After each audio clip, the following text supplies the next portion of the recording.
This is Dripping Springs Oyas here, and I've learned something about elderberry, it's an elder plant, that I think is worth sharing.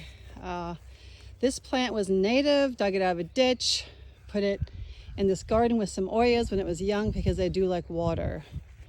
And this is probably, I don't know, 15 feet wide and probably 12 feet tall, maybe something like that. Maybe, yeah, about right. And I followed some advice online, and I know online advice is not always right. And there's somebody who was raising these for a living, just starting out though, and he chopped all his to the ground. He said, chop mine down, that'll be fine. Big, big, big mistake. Don't do that. Why? Because now all the energy that would go up and out on the stems is now going this direction and that direction and this direction and that direction. So I had probably 50, 60 suckers. Well, they're not really suckers, but they're, underground vines or roots that pop up. And I probably took out at least that many. And then I went inside this year. I didn't cut it, and I thinned it out just to leave up enough. I want to be able to get inside and pick if I have to, because look, they're kind of low. Well, now that it's here, it's done such a great job coming back this year when I didn't cut it back. So I should say 2 years I cut it back. Everything went crazy.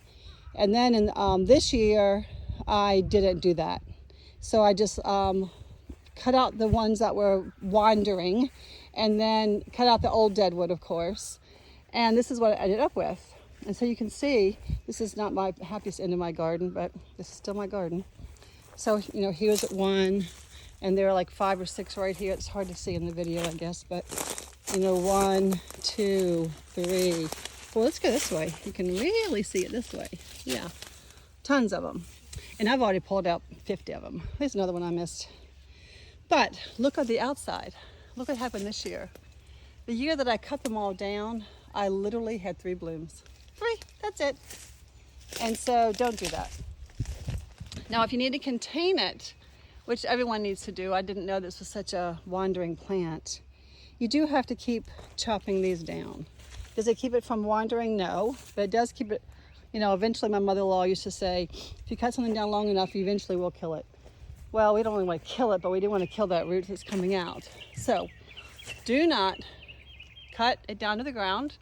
I did chop it down to about, some of them are left tall, like 5 or 6 feet, and just a few in the middle, because that's why they're taller. And the others I cut like you would do a bouquet maybe. So the ones in the front and the back and the left and the right were shorter. And then I thinned them out at the end of the season, after they bloomed and things were dying off. And then I thinned them out again in the spring when everything was popping up. So this has been thinned twice. So, lesson, don't cut to the ground, thin them out, shape it the way you want it. I thought I was shaping it so I could reach the top, but next year I'll probably put them lower so that I could get to the top without bending them over, and getting the seeds. And sometimes I just say, well, birds, they're yours up there. But I'll have so many more berries than I could probably ever harvest and turn into elderberry syrup, which is the coveted food in our house, whether you're sick or not. It is so good on pancakes. Who cares what the medicinal part is? So there you go. Happy gardening.